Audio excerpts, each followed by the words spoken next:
Hello बच्चों, आजकल हम क्लास 11 फिजिक्स का दूसरा अध्याय पढ़ रहे हैं और आज का टॉपिक है किसी चादर की मोटाई ज्ञात करने की प्रतिध्वनि विधि। प्रतिध्वनि विधि क्या होती है, थोड़ा इसको समझते हैं। जैसे हम किसी बंद कमरे में, कोई हॉल आपके पास है, उसमें अकेले बैठे हैं और हम आवाज़ कर रहे हैं, तो हमारी जो मूल आवाज़ है उसके बंद होते ही कमरे से एक आवाज़ सुनाई देती है। जो हमारी जो ध्वनि है उसकी प्रतिध्वनि होती है, उसी की रिपीट ध्वनि होती है। यही हमारी क्या कहलाती है, प्रतिध्वनि कहलाती है। और इसी विधि के द्वारा हमने यहाँ पर चादर की मोटाई को ज्ञात करना है। तो यहाँ पर एक चादर है, मान लेते हैं इस चादर की मोटाई d है। यहाँ पर कोई ध्वनि स्रोत है, उससे हमने यहाँ पर ध्वनि उत्पन्न करनी है और ध्वनि सिग्नल को जो है इस चादर में प्रवेश कराना है। चादर में ध्वनि स्रोत के द्वारा उत्पन्न ध्वनि इस चादर में प्रवेश करेगी। यहाँ पर ये बंद है, ये इस फेस से ध्वनि टकरा करके यहाँ से वापस आ जाएगी। तो जो ध्वनि सिग्नल यहाँ पे निर्गत हो रहा है उसको हमने यहाँ पे प्राप्त करना है, ठीक है। तो ध्वनि के अंदर जाने तथा परावर्तित ध्वनि के बाहर आने का जो समय होता है उसको हमने यहाँ पर एक सुग्राही घड़ी के द्वारा नोट कर देना है, समझिए। ध्वनि के अंदर जाने, आपतित ध्वनि के अंदर जाने तथा परावर्तित ध्वनि के बाहर आने का जो समय होता है उसे सुग्राही घड़ी के द्वारा नोट कर लिया जाता है। माना यह समय स्मॉल टी है, ठीक है। जो हमने सुग्राही घड़ी के द्वारा समय नोट कर लिया है, माना वो स्मॉल टी है। तो हम यहाँ पर ध्वनि की चाल से इस चादर की मोटाई को ज्ञात कर सकते हैं, ठीक है। तो लिखेंगे यहाँ पे, माना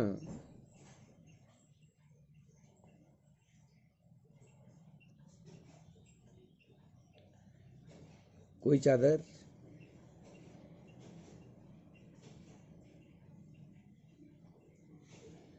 जिसकी मोटाई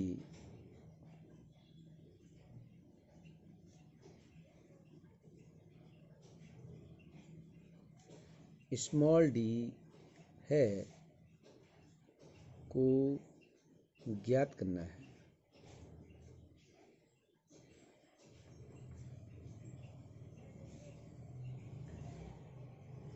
इसके लिए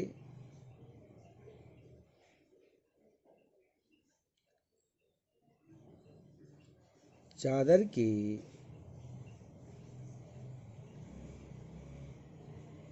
एक सिरे के सम्मुख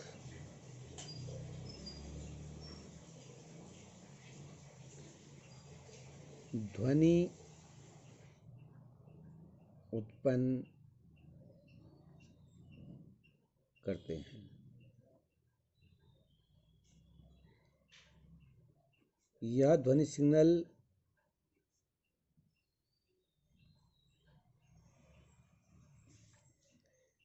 चादर में प्रवेश करता है।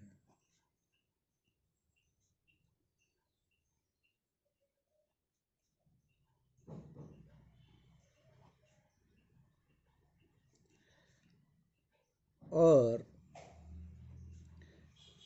दूसरे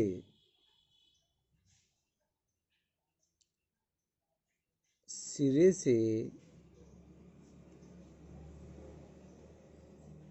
परावर्तित होकर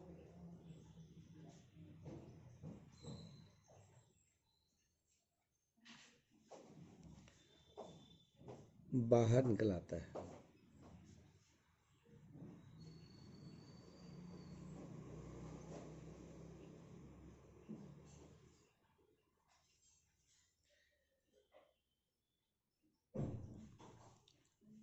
आपतित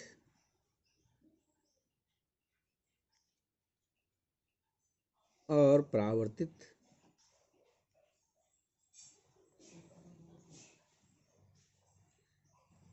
सिग्नल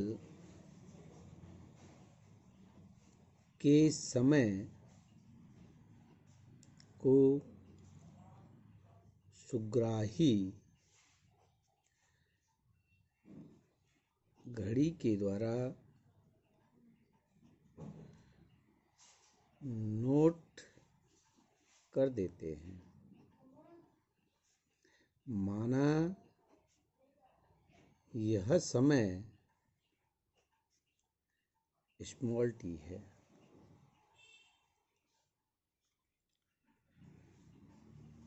ध्वनि द्वारा चली गई दूरी। अब देखिए यहाँ पे ध्वनि द्वारा कितनी दूरी तय की गई है। यह आपतित सिग्नल है, यहाँ से गया और यहाँ तक कितनी दूरी चला, ये डी दूरी चला। माना कि इसकी जो है मोटाई कितनी मान रखी है, डी मान रखी है, तो ये डी दूरी चला। उसके बाद जो परावर्तित सिग्नल है वापस जो है डी दूरी आया, तो कुल जो है चली गई दूरी कितनी हो गई है, 2D। तो ध्वनि द्वारा चली गई जो दूरी है क्या हो जाएगी, 2D। सूत्र चाल बराबर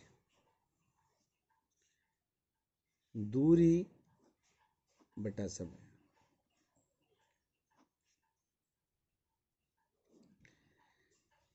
यहाँ पे चाल, ध्वनि की चाल है वो v है, दैट इज इक्वल टू दूरी कितनी तय की, 2D तय की, समय कितना लगा, t लगा, और यहाँ से हम चादर की मोटाई d का मान ज्ञात कर लेंगे। इसका इधर मल्टीप्लाई कीजिए तो जाएगा vt बराबर 2D और d बराबर vt अपॉन 2।